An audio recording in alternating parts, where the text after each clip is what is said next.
Hopefully, we'll all be back together soon. But right now, we're back in remote. So, we thought it would be a good idea to review the core remote learning strategies that will help you be successful when you're at home. First, let's talk about maybe the most important part of being a successful remote learner: building an at-home workstation. We all know that this school year is going to be different, and we are all going to spend at least some of our working time at home. Setting up your workstation correctly can be the difference between a successful semester and a semester of struggles. Your at-home workstation should be away from comfortable places. Comfortable places are black holes of joy and security that befuddle the mind and bewitch the body, and if you've ever relaxed on a couch, then you know exactly what I'm talking about. Make your station at a desk or a table. Have plenty of light, electricity, and Wi-Fi. Your workstation should not be isolated. There should be people around if possible, and it should be free from distractions like TV, cell phones, or video games. Keep in mind that your brain knows how to focus, and it will focus on anything you put in front of it as long as it isn't distracted. Best way to set up your at-home workspace: visit eLearning Made Easy on the Lake Forest High School website. But in the meantime, just check out my 7-year-old daughter's at-home workstation.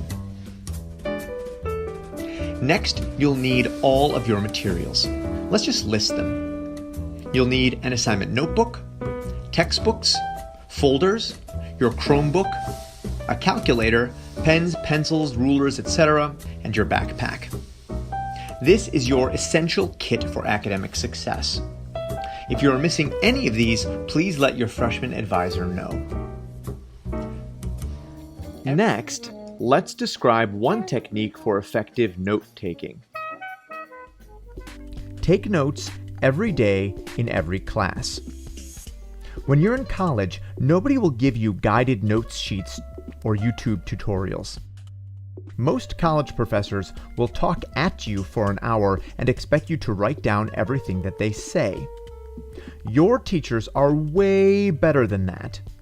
But taking notes every day makes you responsible for your own learning. If your notes are good, you can use them to do your homework and study for your tests and pull them out again for your finals. There are all kinds of notes in the universe, but we're going to be talking about a specific type called nested concept notes. Nested concept notes work just like Russian nesting dolls. Little things live underneath big things, with smaller things still underneath those. Here's a good example. The big concept here is the Chicago Cubs.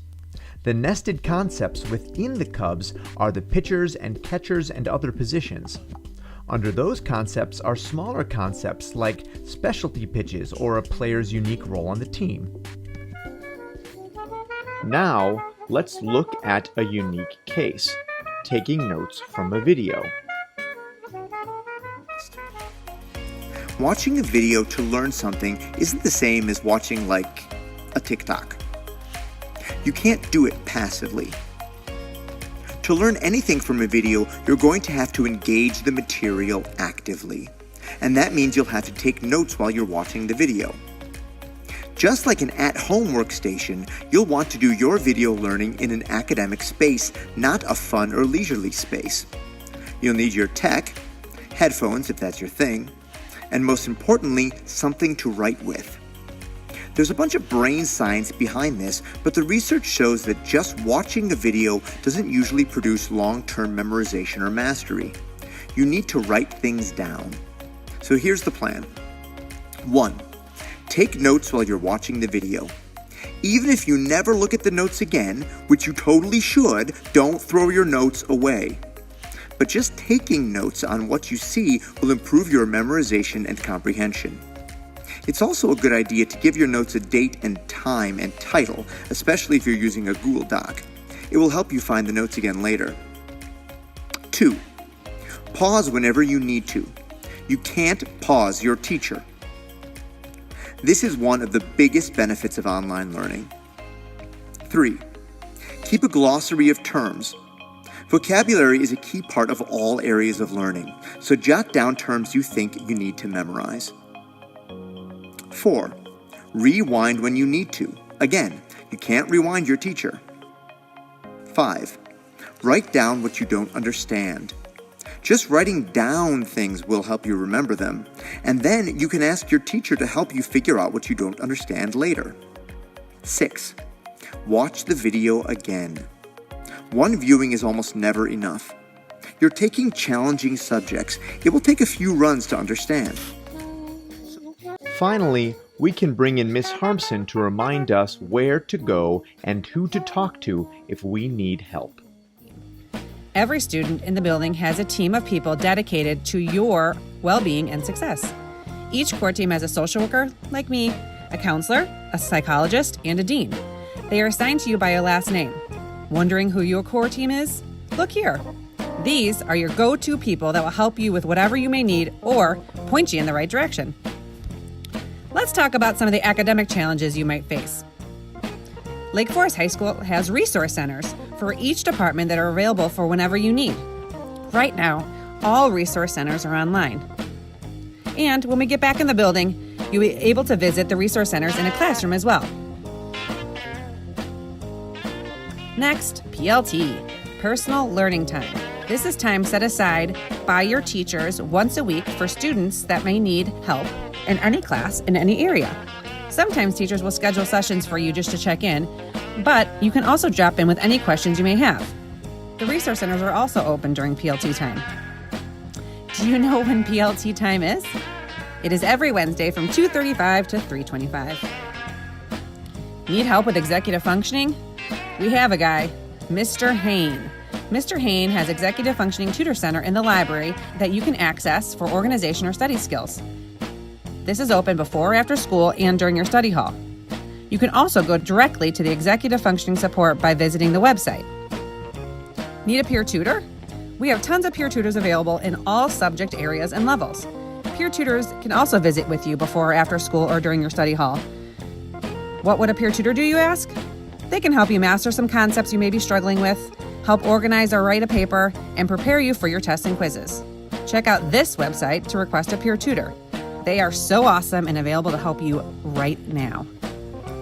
So, do you ever have a day when you cannot focus on school because there's something else on your mind? Maybe you have a family member who is ill, or you're having terrible friend drama, or you just feel down. You have a social worker and a psychologist on your team to help support you with whatever issue you are facing.